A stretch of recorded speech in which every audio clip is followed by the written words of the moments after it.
நாங்கள் வாழ போகிற லைஃப் என்ன 100 வருஷம் 200 வருஷமாக வாழ போகிறோம் இல்லையா? மேக்ஸிமம் 50 60 70 அவ்வளோதான் இந்த வாழ்க்கை. மக்களே, வெல்கம் டு துபாய் நண்பன். இன்றைக்கி ஒரு உண்மை சம்பவம் ஒன்று என் ஒரு ஃபேஸ்புக் ஃபாலோவர் ஒருத்தர், தமிழ்நாட்டை சேர்ந்த ஒரு நண்பர் ஒருத்தர் வந்து மீட் பண்ணி அவரோட ஒரு உண்மை சம்பவம் ஒன்று என்னையோட ஷேர் பண்ணி கொண்டார். அதை உங்கள்கிட்டையும் சொல்ல சொன்னார். எல்லாத்துட்டையும் யார் சரி ஒருத்தருக்கு அது உதவியாக இருக்கும், இல்லாட்டி அவங்களுக்கு வரப்போகிற பிரச்சனையிலேருந்து அவங்க சரியாச்சும் தப்புவாங்க அப்படின்னு சொல்கிறதாக. இவர் வந்து தமிழ்நாட்டில் அவர் மனைவி மக்களோட 2 பிள்ளைகளோட சந்தோஷமாக வாழ்ந்துட்டு வந்திருக்காரு தமிழ்நாட்டில். அப்படி இருக்க போக்கோல இவருக்கு 2 பிள்ளைகள் இருக்குது.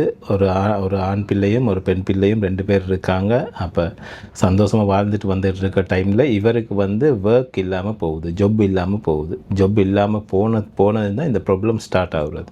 இவர் ஜாப் செஞ்சுக்கிட்டு இருக்க போக்கோல இவரோட ஒய்ஃபுக்கு வந்து கவர்மெண்ட் ஜாப் ஒன்று கிடைக்கிது. கவர்மெண்ட் ஜாப் ஒன்று கிடைக்கிறதுக்கு கொஞ்சம் காசு கட்டணும். அப்போ இவர் சம்பாதிக்கிறதுல கட்டி அவர் ஒய்ஃபுக்கு ஜாப்பையும் கவர்மெண்ட் ஜாப்பையும் எடுத்து கொடுக்குறாரு.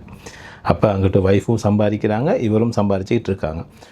ஒரு கட்டம் வருது, இவரை ஜொப்பை விட்டு தூக்குறாங்க. இவரை ஜொப்பை விட்டு தூக்குனத்தோடு இவருக்கு வந்து கொஞ்சம் பெரிய ஃபைனான்ஷியல் இஷ்யூவெல்லாம் ஒன்றும் வரல. என் ஒய்ஃப் சம்பாதிச்சிக்கிட்டு இருக்காங்க. அப்போ இவருக்கு வந்து அந்த 2 பிள்ளைகளையும் ஸ்கூலுக்கு கூப்பிட்டு போகிறது, வீட்டு வேலை அப்படின்ட்டு இவர் ஒரு 4-5 மந்த்தாக பிஸியாகவே இருந்துட்டார். அதை சுற்றி அவரும் பெருசாக ஜொப் ஒன்று தேடையும் இல்லை. ஒய்ஃப் சம்பாதிக்கிறாங்க, நல்ல சேலரி ஒன்று வருது. அப்போ இவரும் ஜொப் ஒன்று பார்ப்போம் அப்படின்னு சொல்லிட்டு கொஞ்சம் பேசாமல் இருந்துட்டார். பிள்ளைகளோட டைமை ஸ்பெண்ட் பண்ணி அவங்கள ஸ்கூலுக்கு கூப்பிட்டு போகிறது அப்படின்ட்டு. அப்போ அப்படி இருக்க போல கொஞ்சம் ப்ராப்ளம் கொஞ்சம் வருது ஒய்ஃபுக்கும் கணவருக்கும் நடுவில். அந்த டைமில் தான் என்ட்ரி ஆகுறாங்க அத்தை. அப்படின்டாக்க ஒய்ஃப்ட அம்மா என்ட்ரி ஆகுறாங்க. அத்தை என்ட்ரி ஆகுனத்தோடு தான் இங்கே ப்ராப்ளம் பெருசாகுது.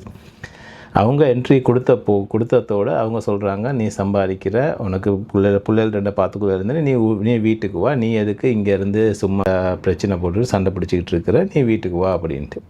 அப்படி சொன்னதும் இவங்களும் ஆளும் என்ன செய்கிறா, அம்மாவோட பேச்சை கேட்டுட்டு இவங்களும் இருக்காங்க. அப்போ போனப்புறம் இவர் இங்கே தனியால் ஆகிடுறாரு. அப்போ என்ன இன்றைக்கி நடந்தது, அத்தை வந்து இவங்கள பிரித்து கூட்டிகிட்டு போயிட்டாங்க.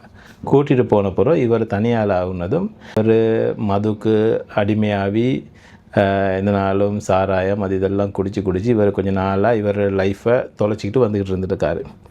அப்போ இவர் அதுக்கு பிறகு இவரோட ஃப்ரெண்ட்ஸ் எல்லாம் சேர்ந்து இவரை ஒரு நிலைமைக்கு கொண்டு வந்து இதெல்லாம் விடு அப்படின்னு சொல்லி அதுக்கு பிறகு ஃப்ரெண்ட்ஸ் எல்லாம் கொஞ்சம் காசை கொடுத்து ஒரு க்ளீனிங் கம்பெனி ஒன்றுக்கு துபாய்க்கு அனுப்பியிருக்காங்க.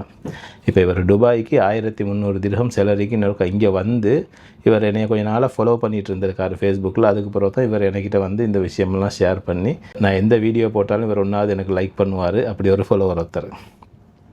மிச்சம் கவலையாக அவர் விஷயம் சொல்லிக்கிட்டு இருந்தார். எங்கள் லைஃப்பில் சரியான சந்தோஷமாக இருந்தோம். ஒவ்வொரு சண்டேயும் நாங்கள் பிள்ளைகளை கூட்டிகிட்டு பார்க்க போவோம், ஒவ்வொரு ஏரியாவுக்கு போவோம். சந்தோஷமாக இருந்த டைமில் தான் நான் என் சம்பாத்தியம் கொஞ்சம் குறைஞ்ச சுட்டி இப்படி ஒரு நிலைமை வந்து கீழ்த்தரமாக நினச்சி அவங்க அத்தை வந்து இப்படி பிரித்து கூட்டிகிட்டு போயிட்டாங்க அப்படின்ட்டு. இப்போ அவர் என்ன சொல்ல வராருன்னு சொன்னாக்கா, அவருக்கு நடந்த மாதிரி வேறு யாருக்கும் நடக்காமல் இருக்கிறதுக்கு ஹஸ்பண்ட் ஒய்ஃபுக்கு இடையில் ப்ராப்ளம் வந்தால் அது ஹஸ்பண்ட் ஒய்ஃபுமே சால்வ் பண்ணி கொள்ள காட்டியும் அத்தை மாமின்னு சொல்கிற ஸ்ரீலங்கா லாங்குவேஜில் சொல்கிறேன்னா எங்களோட லாங்குவேஜில் மாமின்னு சொல்லுவோம். அத்தை இடையில் வராமல் இருக்கணும். அவங்க வந்தாங்கன்னாக்க அந்த ஃபேமிலி டிவோர்ஸ் வரையும் போயிடும். அப்போ அந்த 2 பிள்ளைகள் இல்லையா, இவர் அந்த 2 பிள்ளைகளை நினச்சி சரியான கவலைப்பட்டுக்கிட்டு இருக்காரு. எனக்கு பிள்ளைகளை பார்க்குறதுக்கும் இல்லை, ஒன்றும் இல்லை அப்படின்னு சரியான கவலைப்பட்டுட்டு இருக்காரு இல்லையா. அந்த பிள்ளைகளும் அப்பா இல்லாமல் எவ்வளோ யோசிச்சுட்டு இருக்கும். இது வந்து எல்லா மாமிமார் எல்லா அத்தைக்கும் நான் சொல்லலை. அந்த மாதிரி இப்படி பிஹேவ் பண்ணுற அத்தைமாருக்கு தான் நான் சொன்னேன். எல்லா அத்தையும் நான் சொல்லலை. லேடிஸ் யாரும் என்னோட கோவிச்சுக்குள்ளவானா அவர் சொன்னதை நான் ஷேர் பண்ணுறேன். அப்போ ஏழ்ன மட்டும் நீங்கள் மகள்மாரும் என்ன செய்யுங்க, உங்களோட பிரச்சனைகளை நீங்கள் எப்படி சரி கணவரோட பேசி சுமூகமாக அதை பிரச்சனையை சால்வ் பண்ணிக்குள்ளே பாருங்கள். நீங்கள் அதை உங்களோட வீட்டு வரையும் அம்மா வரையும் கொண்டு போனீங்கன்னாக்கா அவங்களுக்கு வந்து உங்களோட மகள் மேலே இருக்க பிரியம் தான் வரும்.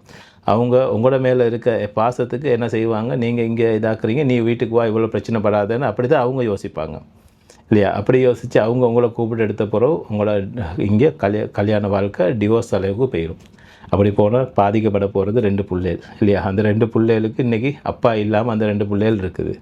இவர் எனக்கு 2 பிள்ளைகளும் வேணும், எனக்கு மனைவியும் வேணும்னு இவர் இங்கே சண்டை பிடிச்சிக்கிட்டு இருக்காரு. இப்போ கால் பண்ணால் ஆன்சர் பண்ணுறதும் இல்லையா, பிள்ளைகளோட பேச விடுறதும் இல்லையா. அப்போ அவர் கேட்குறாரு, நான் செஞ்ச பிழை என்ன? இவ்வளோத்துக்கும் இந்த 4 மாதமாக நான் ஒரு ஜொப் இல்லாமல் நான் அவட சம்பாத்தியத்தில் சாப்பிட்றது தான் நான் செஞ்ச பிள்ளையா? இவ்வளோத்துக்கும் 4-5 மாதம் தான் போனது. நான் நோமலாக எங்களுக்கு பொருளாதார நிலைமை நோமலாக இருந்து சுட்டி தான் எங்களுக்கு கஷ்டம் ஒன்று விலங்கல்ல அது சுட்டி தான் நான் நல்ல ஜொப்புன்னு வரக்காட்டியும் நான் வீட்டில் இருந்து நான் பிள்ளைகளை பார்த்துக்கிட்டு வீட்டு வேலைகளை செஞ்சுக்கிட்டு மனைவியை வேலைக்கு அனுப்பிட்டு நான் சந்தோஷமாக தான் நான் குடும்பத்தை வச்சுக்கிட்டு இருந்தேன். அப்போ இப்படி இருக்க டைமில் எங்களுக்கு ஒரு பெரிய பிரச்சனை ஒன்றே இல்லாமல் நான் சம்பாதிக்காமல் நான் ஒய்ஃபோட காசில் சாப்பிட்றேன்னு சொல்கிறதுக்காக வேண்டி இவங்க அத்தை என்னையை இப்படி அத்தை வந்து என்னையும் மனைவியும் இப்படி பிரிச்சுட்டாங்களே, இது எந்த அளவுக்கு சாதாரணம் அப்படின்ட்டு அவர் சொல்கிறாரு. அவரோட ஆதங்கத்தை அவர் அப்படி வைக்கிறாரு. அப்போ அவர் சொல்கிற பக்கத்தில் பார்க்க போக்கல சரி, அவர் சொல்கிறது சரியான கவலையான விஷயம்தான். வேலைகள் சம்டைம் நல்ல ஜொப்களில் இருப்பீங்க, சம்டைம் ப்ராப்ளமில் அந்த வேலைகள் இல்லாமல் போகலாம். வேலைகள் இல்லாமல் போனால் அதை விட நல்ல வேலைகள் ஃப்யூச்சரில் கிடைக்கும் இல்லையா? அப்போ அங்கிட்ட ஒய்ஃப் சம்பாரிச்சிக்கிட்டு இருக்காங்கண்டாக்க நீ ஒய்ஃப் ஒரு 3-4 மாதம் பார்த்தாலும் ஹஸ்பண்ட் அதுக்கு பிறகு ஒரு நல்ல ஜொப்புக்கு போவார். அப்போ ஃபேமிலி ஒத்துமையாக இன்னொக்கா மாறிடும் இல்லையா? அந்த மாதிரி இருக்க டைமில் இப்படி ஒரு ஃபேமிலியோட பிரிகிறதுன்னு சொல்கிறது அது சரியான கவலையான விஷயம்.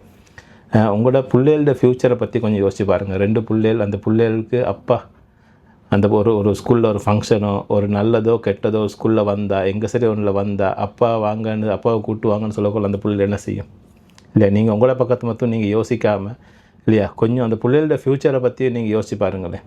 ஒவ்வொரு தாய்மாரோட பிடிவாதனால தான் இந்த பிள்ளைகளோட வாழ்க்கையும் சீரழிஞ்சு போகுது இல்லையா?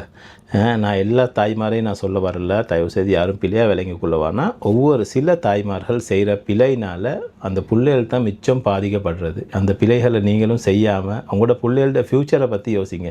நீங்கள்லாம் இப்போ மெரி பண்ணி கொஞ்சம் காலம் சரி வாழ்ந்து உங்களோட லைஃப் ஓரளவுக்கு ஹாஃபுக்கு மேலே முடிஞ்சிருச்சு.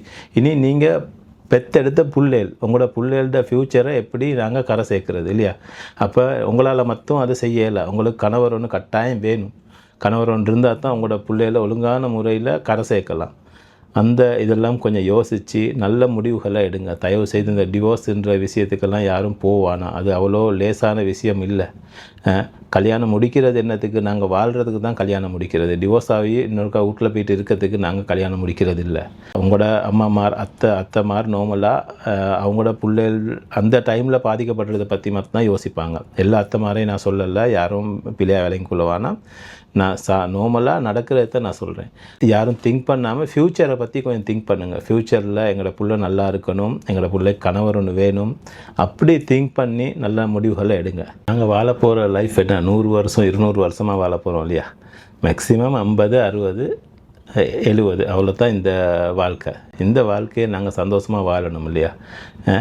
நான் சொல்கிறேன் அப்படின்னா உங்களோட வீட்டுக்கு ஒரு மருமகனாக வந்தாலும் சரி, மருமகளாக வந்தாலும் சரி, அவங்கள நீங்கள் பெற்ற மகனாக நினைங்க. அப்படி நினச்சா உங்களுக்கு இந்த டிவோர்ஸுக்கு அனுப்பணும்னு சொல்கிற இது வராது, பிரிக்கணும்னு சொல்கிற எண்ணம் வராது. அப்படின்னா உங்களோட ஹஸ்பண்ட சைடும் சரி, ஒய்ஃப்ட சைடும் சரி, 2 பேரும் நீங்கள் நினைக்க வேண்டியது இது எங்களோட வீட்டுக்கு வந்திருக்க மகன், எங்களோட வீட்டுக்கு வந்திருக்க மகள் அப்படின்னு நினச்சிங்கன்னா அந்த குடும்பம் சந்தோஷமாக இருக்கும் இல்லையா? ஏன்னா அவங்களுக்கு இப்போ 2 பிள்ளைகள் வந்துருச்சு அப்படின்னோடனே அந்த பிள்ளைகளோட லைஃப்பை நாங்கள் கட்டாயம் பார்க்கணும். இன்னொரு வீடியோவில் சந்திப்போம் மக்களே. ஷேர் பண்ணுங்கள், கட்டாயம் லைக் பண்ணுங்கள், வீடியோ கமெண்ட் பண்ணுங்கள், மறக்காமல் சப்ஸ்கிரைப் பண்ணிவிட்டு போங்க. இன்னொரு வீடியோவில் சந்திப்போம்.